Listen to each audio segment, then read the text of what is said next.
Hello, everybody. On today's episode, we have a few very interesting stories for you. As usual. So thank you.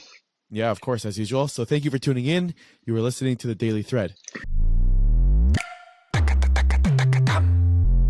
want to start out by giving a big thank you to today's sponsor, the Weitzner Kollel from Chicago. They are running a charity campaign, and they need your help. The Weitzner Kollel, which has the Varmkeit, a real kollel in Chicago, which services the entire community, whether you're Sephardi, Hasidish, Litvish. The Rav, the Rebbe, brings a tremendous amount of Varmkeit to the whole community. So we urge our followers, we urge our listeners to go ahead to charity.com/thekollel. That's charity.com/thekollel, or hit the link in the description in the show notes and just give a few bucks, give $100, give whatever you can to this kollel who's running a charity campaign right now.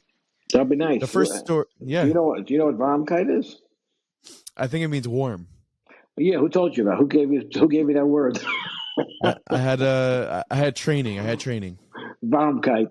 Did you write it out phonetically, or someone just told you to use the word Varmkeit? I know what Varmkeit is, Abba. Okay, how do you know what you don't know what Varmkeit is? Come on, you don't know what Hecher is. You know what Hecher is? Now I do. Okay. Anyway, I'm down here in Florida, as you know, and as the viewers and the listeners know, where it's very warm. So we have a lot of Varmkeit down here, also. Yeah. I like to say about Florida that it's really full of warm Jews. So that's a very positive thing, and I think you'll notice that it's not so noisy today because we discovered that on Monday they're mowing all the lawns and blowing away the dirt from the driveways and working on the lake in the back, and it's just a very noisy group. And they collect the garbage on Monday, so it's quiet. It's quieter today.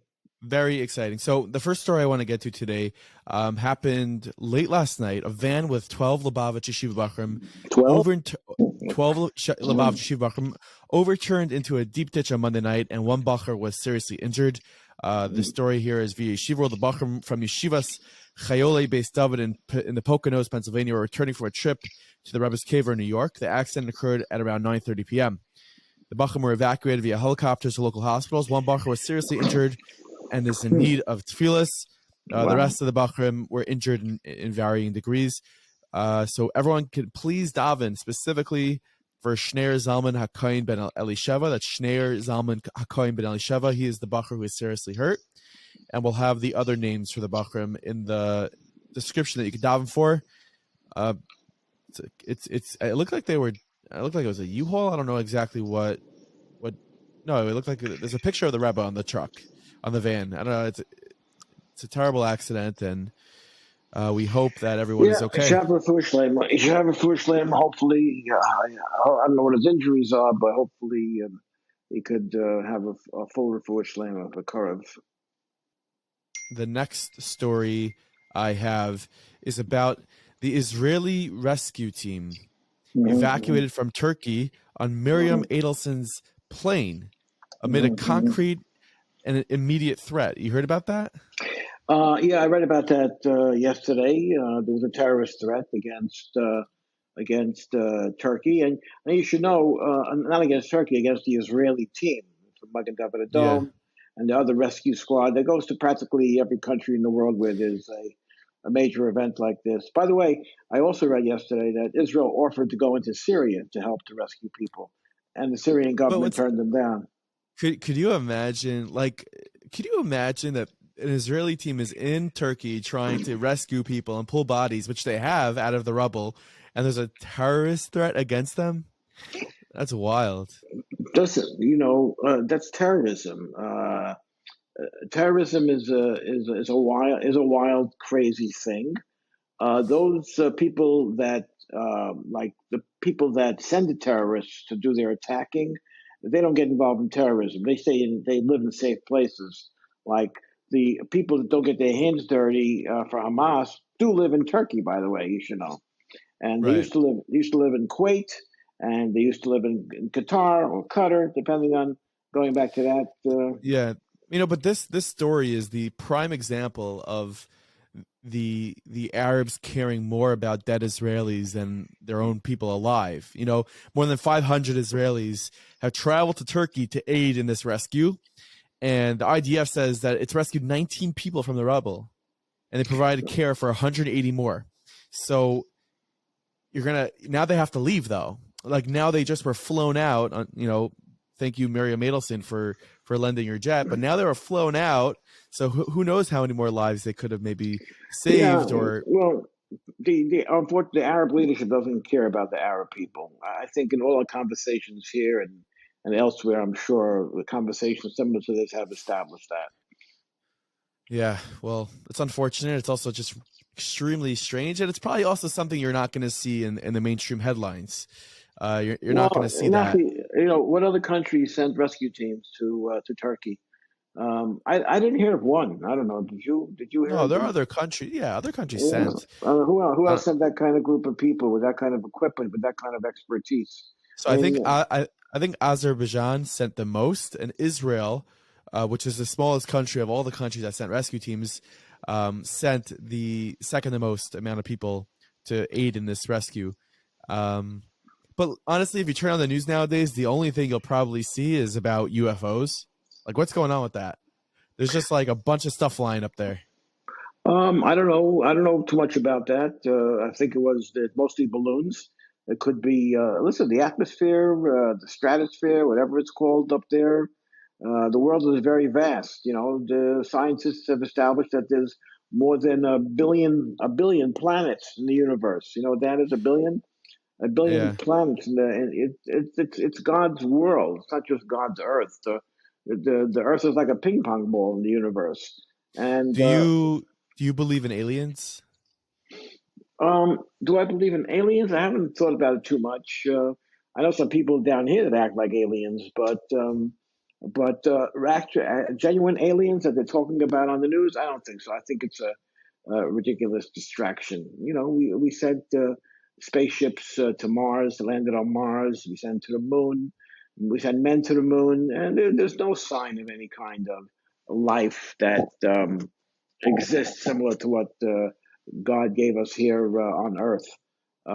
Well, I'm really curious, like if there's ever going to be life on a different planet, like if there'll ever be, uh, you know, a Pesach hotel in Mars or something in like Jupiter, you know? Well, listen, this is we're in the year 5,882 since creation, since God decided to create this world, and God is infinite.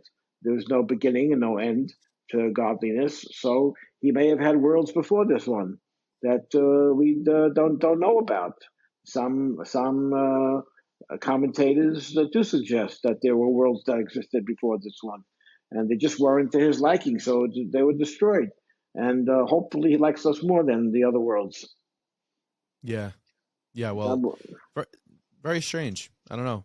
Thinking about like these out of nowhere now they're talking about spy balloons and like 4 in 1 week are being shot down. Like this never had. I don't know this ever. I never heard about this before. well, I really didn't either, but the Chinese say that the America also sends up spying vehicles over China. So, this was spotted over Montana by a pilot of a private plane originally, and Yeah. that's how the whole thing became tumbling down, so to speak. No pun intended. But if it interferes with civilian air traffic, it becomes dangerous. I don't know what's going on 60,000 feet up in the air. Planes Yeah. generally don't fly more than 36, 37, 38,000 feet.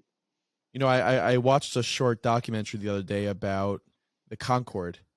The Concorde, for those who are Gen Z Why? or maybe even why, I don't know. It just showed up on my feed, so I Okay. watched it, and it was I happened to be growing up. I remember 8 a.m. Our house would shake. Like our house is not too far from JFK. Our house would shake, and you'd look up, and the Concorde would be flying by.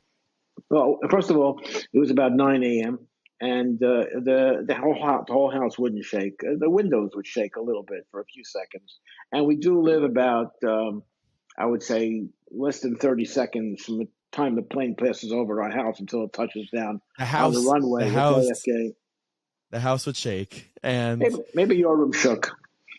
I think so. And like, so the Concorde, for those who aren't familiar, was able to travel at almost twice the speed as a regular 747, for example, that has four engines. And to be honest, it also is able to fly at 60,000 feet, 55,000 feet in the air. So they were like literally in dark blue skies, almost touching, where you could see space. And the Concorde was it was a partnership between France and Britain on this creation, and it was all going well until one day the Concorde was bustling down the runway, and it hit a little bit of a it hit like a piece of rubber on the runway. The rubber hit the fuselage. The plane took off, but it engulfed in flames. It crashed and it killed everybody on board. I believe that was the last flight that the Concorde had taken.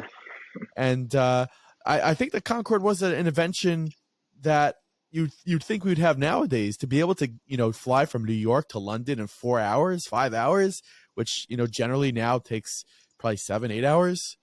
Yeah, I don't know why they stopped developing commercial air traffic that could speed like that. But well, I heard it was very expensive. I think the average ticket to fly in the Concorde was $9,000. So, and that was back then. I think it was ridiculously expensive to fly in the Concorde. That's a lot of points. I don't know how. That's a lot of points. I don't know how we got. People only fly like that on points. So, yeah, right, exactly. So you got to have 900 million points to fly to St. Louis. Yeah. I don't know exactly how we got to the Concorde. Oh, no, because the Concorde used to fly very high up in the air, like 55,000 feet. Yeah. Like significant, like that's almost 20,000 feet higher than any airliner would fly. If they didn't see anything up there, I think it's safe to assume that we're pretty good up there. I don't know.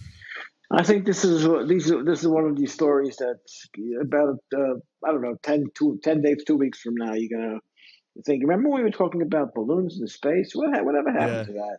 It's going away very, very fast because we never got to discuss the Super Bowl happens to be.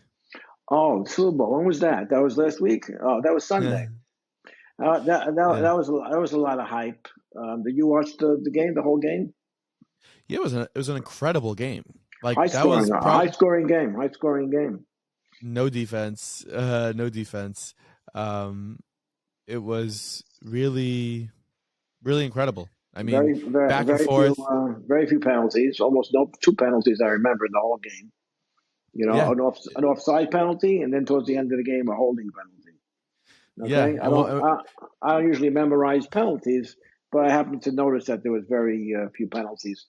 And by the way, newscasters, the sportscasters, were making a big hype about the fact that there's 2 black quarterbacks for the first time starting in the Super Bowl. And by the way, I also did some checking into it.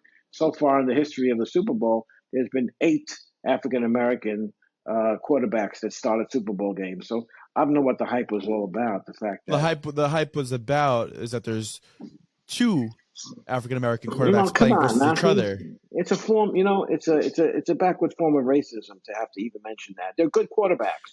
I think it's crazy. I think it's crazy to mention as well. I don't know why a skin color makes a difference when we're talking about the Super Bowl. It's a form of racism. I got one guy from ESPN, Chris Berman. He even said at the end of the game, I read about this yesterday. He said that, isn't it unbelievable that we had 2 black quarterbacks the day before Lincoln's birthday?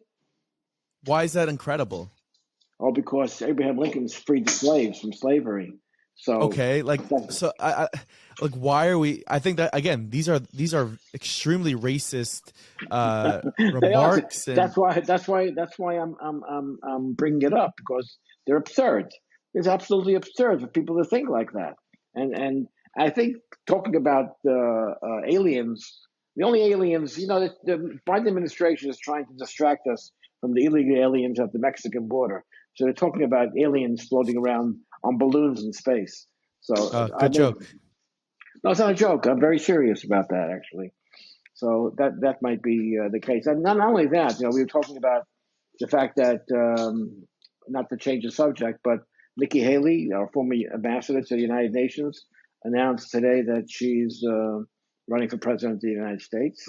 To run for president, you gotta raise at least $1 billion. these days. Really? Yeah, you got to spend $1 billion to run an effective campaign for president of the United So States. when she doesn't get elected, maybe like High Lifeline could hire her for fundraising because that's incredible. Well, I don't know. I don't know. First of all, should really. It'll be a stark. It'll be a stark because America never had a woman president. So since we're talking about starting the Super Bowl with two black quarterbacks, I guess we could shift over to having the first female president of the United States.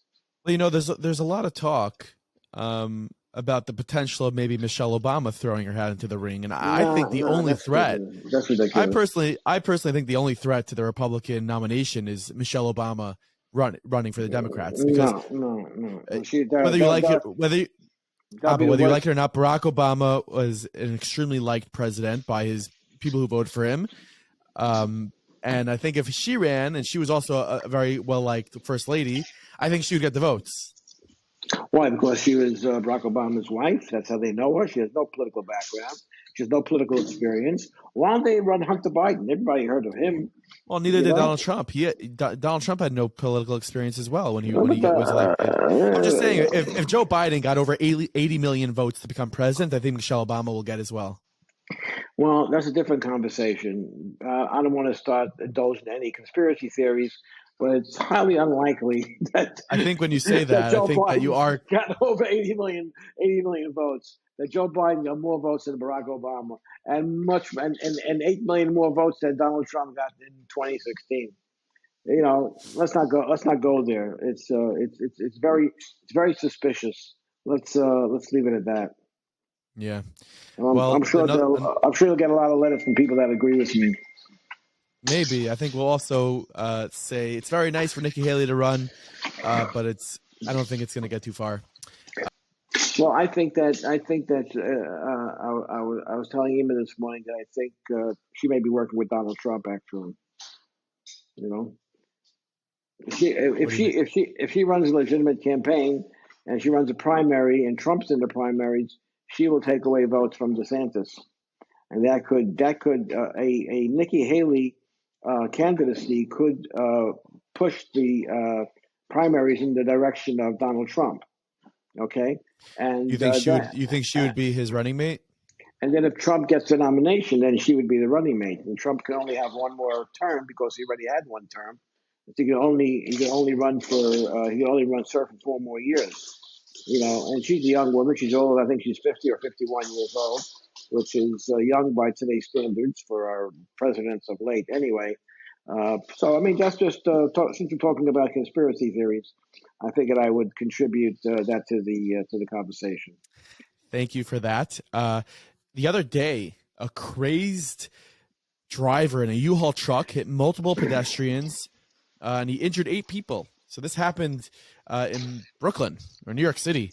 The truck sped through the Bay Ridge neighborhood of Brooklyn before police stopped it more than 3 miles away, the entrance to the tunnel leading from Brooklyn to Manhattan. Yeah. The driver was arrested. The police didn't identify him, but his son identified him as Wang Sor, and the Associated Press said he had a mental illness history. Oh, really? Of course, yeah. I could have told you that yesterday, that he had a history of mental illness. Did he have a driver's license? How do you get a hold of it? How do you rent a U-Haul van? You know what you have to put down? I think it's very easy to rent a U-Haul. No, I rent from Enterprise down here in Florida. They got to see all your ID. You got to have a valid credit card. You got to have a good driver's license. You have to have ID. You have to be a certain age. And this guy comes right out of a mental institution, goes into U-Haul and rents a van and drives it down the street into the Battery Tunnel. As long as the check clears, I think you could rent a U-Haul. Honestly, if you ask me, I think that's. I don't think they take checks. I think you have to pay by credit card. They don't take cash either. Only credit cards. They want to know who you are. By the way, this guy had a credit card. I've been seeing that. I've been seeing that lately. I go into places, I try to pay cash, and they don't take cash. Well, I remember the early days, for example, of JetBlue. They used to sell you a pair of headphones so you could watch TV screen on the plane for $5, and would take cash. They would only take cash, by the way. But then JetBlue management discovered that none of the cash was making it back to the office. So Huh. that's when they decided they're not saving any more cash. I had the money got Yeah. lost somehow. Never made it back to the home office in Queens. Anyway, so that's when they decided they only now they give them out for free. But when they were selling headsets or earphones on the planes, you had to. Now it's free on Delta. It's free, and I think on JetBlue maybe you got to pay $2. I don't know, but you only can pay by credit card. They walk around like Mishalachim and Shul with a credit card machine, with a I'm portable trying to credit card remember. machine. Yeah, I'm trying to remember where I was. That like I was trying to buy something, they wouldn't take cash, and I felt like that's so No, weird. Like, Nachi, it's like giving tzedakah in shul when you go to shul in the morning. Okay, yeah, guys come around. They're not carrying a credit card machine. Most likely, you're gonna give them $1 or two if you're or if you're really really generous, you'll give them $5. Now, a guy that walks around with a portable credit card machine, with a wireless credit card machine, you're not giving him $1. He wants you to give no. him $18, $25, 50, 100. He's a serious guy walking around with a credit card machine, right? That's a serious Yeah. investment. You would probably be embarrassed to give a guy, that collects tzedakah in the morning in shul $1 on a credit card, wouldn't you? I don't think anybody should ever be embarrassed to give any amount of tzedakah, but I hear what you're saying. Did you ever give anybody tzedakah in shul on a credit card who's walking around with a portable credit card machine? Of course, not $1. No, but you see, so if you invest in a credit card account, in a credit card machine, you're automatically going to be able to raise more money than if you're walking around with a fistful of single dollars or $5 I hear bills or $10 I bills. hear the psychology. To be honest, I don't know. I think first of all, I think it's a very old school type of thing to walk around with cash. I think people, Abba, in your generation, walk around with thousands of dollars of cash on them, whereas people in People, my people in your generation come to my house to ask me if I have any cash. I understand. well, I don't carry around cash. I don't carry around Well, cash. but listen, but you do need cash sometimes. When? I don't know. I can't give you a list right now, but you think you I'm, never need cash. I, what, I, what are you going to a place that doesn't take credit cards? so it You happens to know? me. I went into Amazing Savings a couple weeks ago, and I only had Apple Pay. They don't take Apple Pay. Right. I Okay. had I had I had a checkbook. They don't take checks. I Okay. had I had an American Express card. They don't take American Express. I said, okay, I'm So, sorry. so you left. Three So you strikes. left. Was Yeah, wasn't that inconvenient? And extremely. what happens if you will be walking around with $100 in cash in your pocket? Where's the offense? Who would you be hurting? I don't know. I'm just saying, like, I don't think, and we could get the feedback from the people. I don't think the people 25, 28, 30 and below walk around with wads on cash. And I think, again, if somebody has money, then 60 and above, they're walking around with at least Well, $500 cash. the only advantage of doing things the way you do it is that you can wear the same pants on Shabbos that you are on Friday, because There. you don't have to worry about. You might have your credit cards in your pocket, but you're not going to have any cash in your pocket, To be honest, I don't even walk around with credit cards. I do everything with Apple Pay. which is on your phone, right? It's the most incredible thing in the world. You just like tap and scan. Yeah, well, they do the same thing with credit cards today too. I have Apple Pay on my phone. I use it sometimes. Yeah. Okay, so I think that's our episode for today. Thank you everybody for listening to the Daily Thread. Hopefully, it's just good news this week. You know, we don't want to say any more stories that include any terrorism. Only good things to happen, God willing. We much rather talk about cash in our pocket and amazing savings not taking my money than Or something bad happening, balloons or flying around, or balloons flying or around. or, Or or Michelle Obama running for president. that's pretty. It's pretty Fa- scary.